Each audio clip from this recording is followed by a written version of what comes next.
आखाती देशात अडकलेल्या संकटग्रस्तांनी नाशिकच्या जिल्हा प्रशासनाकडून मदतीचा हात दिला आहे।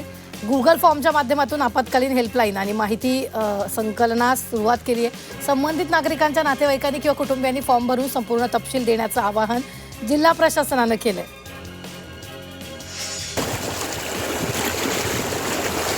नाशिकमध्ये उन्हाचा झळा प्रखर झाल्यात। गेल्या 7 दिवसात एकूण उपयुक्त पाणीसाठा 6% घटलाय। फेब्रुवारीच्या अखेरच्या आठवड्यापासून उन्हाचा झळा तीव्र होण्यास सुरुवात झाली आहे। मार्च उजाडताच ऊन अधिक प्रखरपणे जाणवू लागले। यामुळे पुढील आठवड्यात प्रशासनाला संभाव्य पाणी टंचाईच्या दृष्टीने नियोजन करावे लागणार आहे। तसंच टँकरचं समीकरण जुळवावं लागणार आहे। अकोल्यात तुकाराम बिडकर यांच्या जयंतीनिमित्त तुकाराम बिडकर त्रिस्तरीय पुरस्काराचं वितरण करण्यात आलं। शिक्षण, कला आणि क्रीडा क्षेत्रात उल्लेखनीय कार्य करणाऱ्या ललित काळपांडे, निलेश जळमकर, सदानंद जाधव यांना पुरस्कार देऊन गौरवण्यात आले।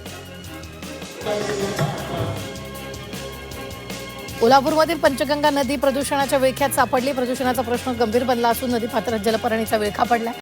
पात्रातील जलपर्णीत इतकी वाढ झाली आहे की नदीपात्र आहे की मैदान अशी स्थिती आहे। या प्रदूषणामुळे पंचगंगा नदीकाठच्या 99 गावांमधील नागरिकांच्या आरोग्याचा प्रश्न गंभीर बनलाय। प्रशासनानं दखल न घेतल्यास आरपारची लढाई करणार असल्याचा इशारा नदीकाठच्या ग्रामस्थांनी दिला।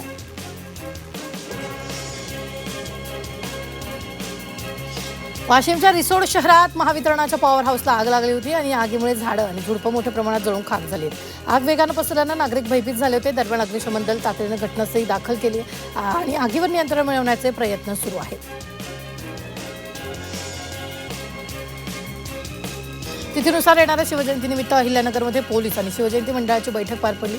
यावेळी ध्वनी प्रदूषण टाळण्यासाठी डीजेऐवजी पारंपरिक वाद्याचा वापर करण्याची संकल्पना पदाधिकारी आणि कार्यकर्त्यांसमोर मांडण्यात आली। तसंच मिरवणुकीवेळी स्वयंसेवक नेमून पोलिसांना सहकार्य करण्याचं आवाहन करण्यात आलं। संभाजीनगरच्या पैठणमध्ये नाथषष्ठी सोहळ्याची तयारी अंतिम करण्यात आली। पवित्र रांजण भरण्याच्या विधीतून सोहळ्याची सुरुवात झाली।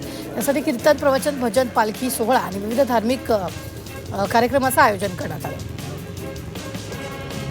कोल्हापूरमधील काळंबा देवीच्या धुलीवंदनाच्या यात्रेला वाघ हजेरी लावत असल्याची भाविकांची श्रद्धा। या श्रद्धेला दुजोरा म्हणून गेल्या 3 वर्षापासून सह्याद्री व्याघ्र प्रकल्पातील कर्मचारी धुलीवंदनाच्या यात्रेदरम्यान मंदिराच्या जंगलामधून वाघाची नोंद करतायत असं भाविकांचं म्हणणं आहे। तसंच यात्रेदरम्यान मंदिर परिसरातील जंगलांमध्ये वाघांचा वावर असतो असं भाविकांचं म्हणणं आहे। वर्धा छत्रपती शिवाजी महाराज महाराजस्व अभियानांतर्गत समाधान शिबिराचं आयोजन करण्यात आले।